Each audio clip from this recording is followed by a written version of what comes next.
వీక్షకులందరికీ నమస్కారం. జూలై మాసమందు ద్వాదశ రాశుల వారికి ఏ విధమైనటువంటి ఫలితాలు కలగబోతున్నాయి అనేటువంటి విషయంలోకి వెళ్లే ముందు జూలై మాసంలో ఉండేటువంటి గ్రహస్థితిని మనం గమనించాలి. ఒక జూలై నెలలోనే చాలా విచిత్రమైనటువంటి స్థితి కనబడుతూ ఉన్నది. 14వ తారీఖు నాడే మొత్తం గ్రహాల యొక్క మార్పు అనేటువంటిది చాలా ముఖ్యమైనటువంటి విషయంగా చెప్పచ్చు. 14వ తారీఖునే శని వక్రగతిని ప్రారంభం చేస్తారు. అంటే ఇప్పుడు మీనరాశిలో సంచరిస్తూ ఉన్నటువంటి శనేశ్వరుడు వక్రగతిని ప్రారంభం చేసి నవంబర్ 12వ తారీఖు వరకు వక్రించి ప్రయాణం చేయబోతూ ఉన్నారు. దీని తాలూకు ప్రభావం ఉంటుంది. ఇది 14వ తారీఖునే ప్రారంభం అవుతుంది. అలాగే 14వ తారీఖు నుండి దక్షిణాయనం ప్రారంభం. అంటే సూర్యుడు మిథున రాశిని వదిలిపెట్టి కర్కాటక సంక్రమణం చేసేటువంటి పుణ్యకాలం కూడా 14. అలాగే సింహరాశి యందు సంచరిస్తూ ఉన్నటువంటి కుజుడు 14వ తారీఖు నాడే సింహరాశిని వదిలిపెట్టి ఉత్తర ఫల్గుని 2వ పాదంలోకి కన్యారాశిలోకి ప్రవేశించేటువంటి రోజు 14వ తారీఖే. అలాగే 14వ తారీఖు నాడే వృషభ రాశి యందు స్వక్షేత్రంలో సంచరిస్తూ ఉన్నటువంటి శుక్రుడు మిథునంలోకి ప్రవేశం చేస్తారంటే మిథున సంక్రమణం శుక్రుడికి 14వ తారీఖు నాడే. అలాగే జూలై 14వ తారీఖు నాడే బుధుడు వక్రగతిని ప్రారంభం చేయబోతూ ఉన్నారు. ఇక్కడ చూడండి, కుజుడు, రవి అలాగే శుక్రుడు ఈ 3 గ్రహాలు కూడా 14వ తారీఖున సంక్రమణం చేయబోతూ ఉంటే శనేశ్వరుడు అలాగే బుధుడు ఈ 2 గ్రహాలు కూడా తమ యొక్క వక్రగతిని ప్రారంభం చేయబోతూ ఉన్నాయి. బుధుడు అయితే ఆయన ఉన్నటువంటి రాశి కర్కాటకంలోనే వక్రించి సంచారం చేయబోతూ ఉన్నారు. ఇది చాలా ముఖ్యమైనటువంటి విషయం. అంటే 14వ తారీఖు నాడు ఒక్కరోజు నాడే 5 గ్రహాల తాలూకు కదలికలు జరగడం అనేటువంటిది కూడా ఆ రోజుకి ఎంతో ప్రాముఖ్యతని సంతరించుకోబోతూ ఉన్నది. కాబట్టి ఇది ముఖ్యమైనటువంటి డేటు. ఇది ద్వాదశ రాశుల వారి యొక్క జీవన గమనాన్ని మార్చేటువంటి డేటుగా మనం చెప్పవచ్చు. సరే, ఇలా ఉన్నప్పుడు గ్రహస్థితిని పరిశీలిస్తే మరి ఈ మాసంలో శనేశ్వరుడు మీనమందు సంచారం చేస్తూ ఉన్నారు. వక్రించిన మీనంలోనే ఉంటారు. 14వ తారీఖు వరకు రవి మిథునంలో ఉంటారు. 14 తర్వాత కర్కాటకానికి వస్తారు. అలాగే రాహుకేతువులు కుంభరాశి యందు సింహరాశి యందు సంచారం చేస్తూ ఉన్నారు. కుజుడు 14 వరకు సింహమందు తదుపరి కన్య యందు సంచారం చేస్తారు. అలాగే రవి యొక్క సంచారం కూడా 2 రాశుల్లోనే ఉంటుంది. ఇలా ఇటువంటి గోచార పరిస్థితి దృష్ట్యా ద్వాదశ రాశుల వారికి మనం ఉండేటువంటి ఫలితాలను కూడా అలాగే ఇంకొక ముఖ్యమైనటువంటి విషయం ఏంటి అంటే ఈ జూలై నెలలోనే గురుమౌఢ్యమి అనేటువంటిది కూడా వెళ్ళిపోబోతూ ఉన్నది.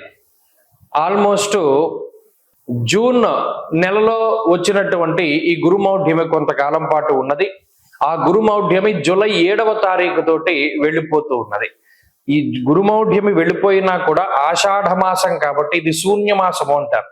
ఈ శూన్యమాసంలో ఏ విధమైనటువంటి శుభ కార్యక్రమాలు చేయకూడదు. అంటే వివాహాది ఉపనయనాది క్రతువులు, శంకుస్థాపనలు అంటే గృహారంభాలు, గృహప్రవేశాలు ఇలాంటివి కూడా చేయకూడదు.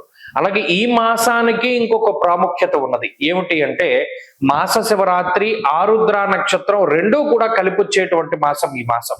కాబట్టి ఆ ఆరుద్ర మాస శివరాత్రి మరి 2 శివ సంబంధమైనటువంటివే కాబట్టి దాన్ని పురస్కరించడం కూడా మన భవిష్యదర్శిని సంస్థ ఆధ్వర్యంలో 3 రోజుల పాటు మహారుద్ర యాగాన్ని పాలకొల్లులో నిర్వహించబోతూ ఉన్నాం.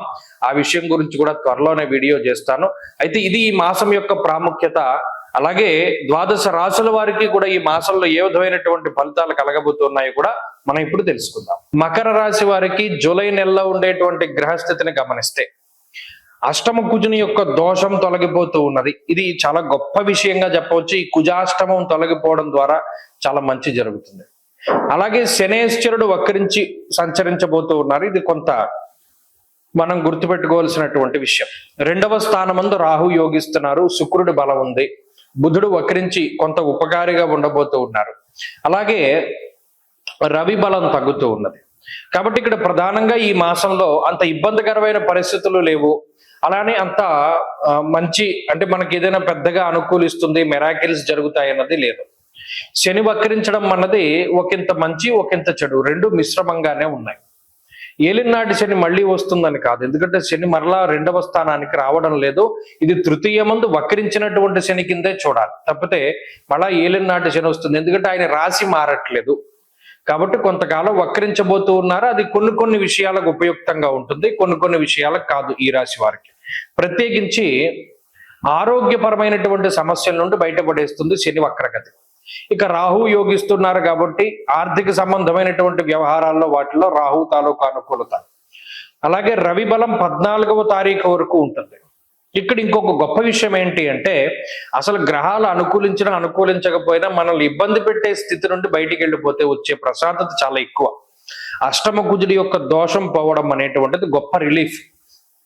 జూన్ నెల 7వ తారీఖు దగ్గర నుండి కుజాష్టమం అనేటువంటి దాని ద్వారా అటు ఆర్థిక సమస్యలు, ఆరోగ్య సమస్యలు, మానసికమైనటువంటి సమస్యలతోటి మకర రాశి వారు బాధపడుతూ ఉన్నారు. ఇప్పుడు ఆ దోషం తొలగిపోవడం ద్వారా కూడా కొంత మానసిక ప్రశాంతత, కొంత వెసులుబాటు లభిస్తూ ఉంటుంది. ఇది గొప్ప విషయంగా చెప్పచ్చు. ఇకపోతే ఈ రవి యొక్క బలం ఉన్నన్ని నాళ్ళు కూడా షష్టైరవవు సుసౌఖ్యాదిన్, సౌఖ్యవంతమైన రోజులు ఉంటాయి. ఈ 14వ తారీఖు జూలై దాటాక మాత్రం కుటుంబపరమైనటువంటి వ్యవహారాలపైన ఎక్కువ దృష్టి పెడతారు. సామంత జన విద్వేష దారాపీడ సుతామయం అన్నది శాస్త్రం. సప్తమంలోకి వచ్చేటువంటి రవిగ్రహం వల్ల కుటుంబ సభ్యుల ఆరోగ్య పరిస్థితులు లేదా కుటుంబ సభ్యులకు ఉండేటువంటి పరిస్థితులు వీటిపైన ఎక్కువ ఫోకస్ ఉంటుంది. కాన్సన్ట్రేషన్ ఉండదు. మిగతా వాటి మీద వృత్తిపరంగా వాటి పరంగా ఎక్కువ ఆలోచించలేకపోతాం. ఆ విషయాలు ఒకటి మనసులో దృష్టిలో పెట్టుకోవాలి. అది మినహాయించి ఈ మాసంలో పెద్దగా చెడు జరిగేటువంటిది ఏమీ లేదు. ఎక్కువ మానసికమైనటువంటి ఆలోచనలతోటే సతమతం అవుతూ ఉంటారు తప్పితే మిగతా విషయాలు ఏవి కూడా ఈ రాశి వారిని ఇబ్బంది పెట్టవు. మరి ఈ మానసిక సమస్యలను అధిగమించడానికో ప్రతినిత్యము కూడా చంద్రశేఖరాష్టకాన్ని పారాయణం చేయడము, ఆరుద్ర నక్షత్రం వచ్చినటువంటి రోజున విశేషించి ఈశ్వరాభిషేకం చేయించుకోవడము, రుద్రకవచాన్ని పఠిస్తూ ఉండడం కూడా చెప్పదగినటువంటి సూచన. స్వస్తి.